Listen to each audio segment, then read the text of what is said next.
लोग कहते हैं महाराज जी, जिस रुद्राक्ष को हम पहनते हैं उस रुद्राक्ष को कहाँ नहीं पहनकर जाना चाहिए।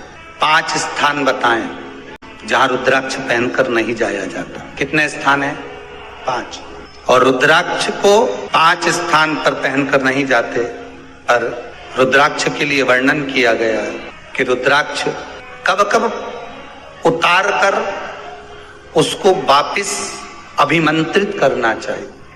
5 जगह पहनकर नहीं जाना चाहिए और रुद्राक्ष को अभिमंत्रित करना मतलब सीधा अमावस्या के दिन, पूर्णिमा के दिन, शिवरात्रि के दिन, श्रावण महीने के सोमवार को, प्रदोष के दिन, ये दिन आपके शरीर में जहां पर भी रुद्राक्ष है, आपके गले में अगर आप रुद्राक्ष पहने हो, आपके हस्त कमल में आप रुद्राक्ष पहने हो, आपने अपने पास में कहीं रुद्राक्ष रख रखा है, तो उस रुद्राक्ष को अमावस्या, पूर्णिमा, शिवरात्रि या श्रावण का सोमवार या प्रदोष आदि, इस दिन उस रुद्राक्ष को एक बार दूध में धोने के बाद उसमें थोड़ा सा सरसों का तेल अवश्य लगाना चाहिए।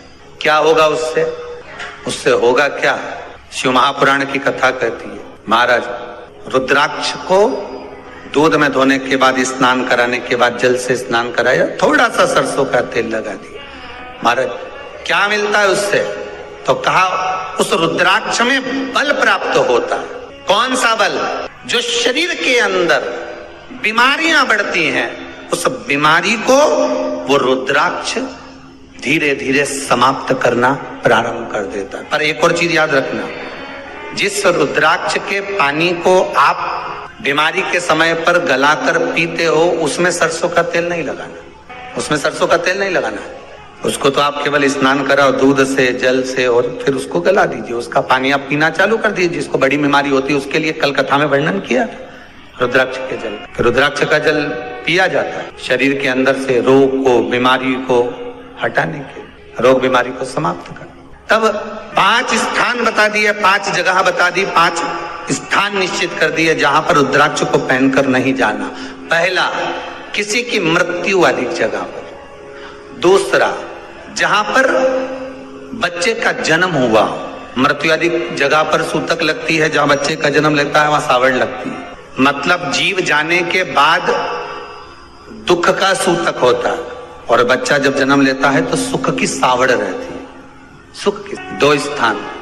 तृतीय स्थान, तीसरा स्थान दिया जहां पर वैश्यावृत्ति होती हो या महाराज मदिरा का पान होता हो, उस स्थान पर रुद्राक्ष को नहीं ले जाया जाता। चौथा स्थान रुद्राक्ष के लिए कहा गया, जिस स्थान पर आपको ज्ञात नहीं है और आपको लगता है कि ये स्थान अज्ञात है, यहाँ पर कई जगह पर कुछ जीवों की हत्या हुई है या किसी जीव को नष्ट किया गया है, उस स्थान पर रुद्राक्ष को नहीं ले जाना चाहिए। 5वां, महाराज आपके रुद्राक्ष का जहां अपमान हो रहा है, अपमान से समझ में आ रही है ना आपको बात? एक आय को ढोंग प्रपंच में पढ़ा है, कौन ने कहा इतने रुद्राक्ष धारण कर ले?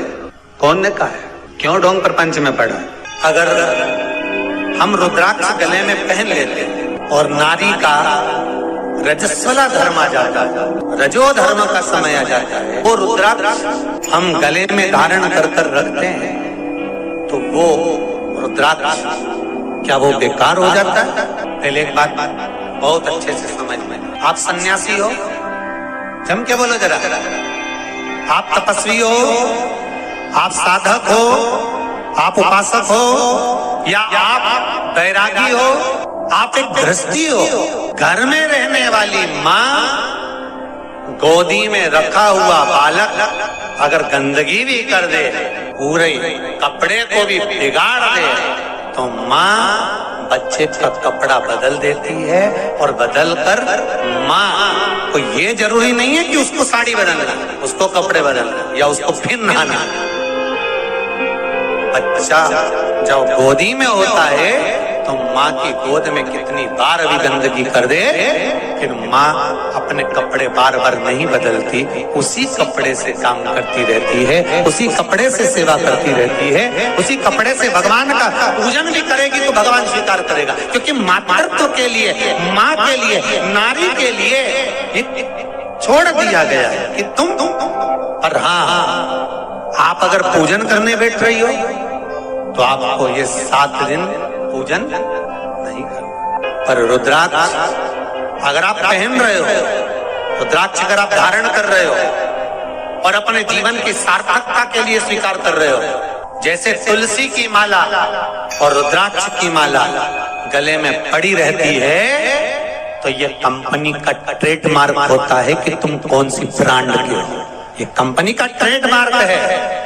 तुलसी की माला पहनकर प्राण छूट गए तो वैकुंठ चले गए, और रुद्राक्ष की माला पहनकर प्राण छूट गए तो कैलाश धाम चले गए। ये कंपनी का ट्रेडमार्क। छोटे रुद्राक्ष की माला, छोटा जो रुद्राक्ष होता है उसकी माला, कैंसर का जो मरीज होता है, अगर वो फर्स्ट स्टेज का कैंसर भी है, छोटे रुद्राक्ष अगर अच्छे हैं, 3 मुखी से लेकर 5 मुखी, 7 मुखी, 9 मुखी, 11 मुखी छोटा रुद्राक्ष मिल जाए, उसकी माला अगर पानी में डाल दी जाए और उस पानी को वो मन का ही डाल दो, उसी का पानी थोड़ा थोड़ा कैंसर के मरीज को सुबह दोपहर शाम श्री शिवाय नमस्तुभ्यम का जाप कर कर, पंचाक्षर ओम नमः शिवाय का जाप कर कर, शंकर शिव का नाम लेकर, महाकाल बाबा का नाम लेकर, विश्वेश्वर विश्वनाथ का नाम लेकर, केदारेश्वर का नाम लेकर, 12 ज्योतिर्लिंग का स्मरण कर कर अगर वो आचमन करना प्रारंभ कर दे तो कैंसर रोग में भी आराम मिलना प्रारंभ। केवल आचमन ही नहीं करना है, अगर स्त्री है तो अपने उल्टे हाथ पर भी उस मनके की माला को लपेट सकती है। पुरुष है अपने राइट हैंड में उस माला को, अगर कैंसर से पीड़ित व्यक्ति है, रोग से बहुत पीड़ित व्यक्ति, उसको बल मिलता है, उसको पावर मिलता है, उसको एक एनर्जी, उसको एक तेज मिलता है रोग से लड़ने का। कई लोग कहते हैं महाराज जी रुद्राक्ष को सिद्ध कैसे करना चाहिए, तो शिव महापुराण में एक ही उपाय लिखा है, 108 बेलपत्र पर शंकर का नाम लिखकर समर्पित कर दो, या लाल चंदन चढ़ाकर समर्पित कर दो रुद्राक्ष के ऊपर, या उस रुद्राक्ष को आप अभिषेक में समर्पित कर, या उस रुद्राक्ष को सरसों के तेल में रखकर उसको फिर समर्पित शिव जी को कर। रुद्राक्ष को निकाला, शंकर जी के ऊपर रखा, शिव जी के चरणों में रखा, अभिषेक किया, उसको धारण किया। सिद्ध कैसे करना है, तो शिव महापुराण की कथा में एक संवाद बड़ा सुंदर लिखा कि रुद्राक्ष अपने आप में सिद्ध है। मुंबई में एक मेडिकल रिसर्च सेंटर में इस रुद्राक्ष के पानी का रिसर्च किया जा रहा है। आप लोग निकालना कभी, आप लोग तो उसमें निकलेगा आपको, उसका सेंटर का नाम दिया जाएगा कि किस रिसर्च सेंटर में निकाला जा रहा है।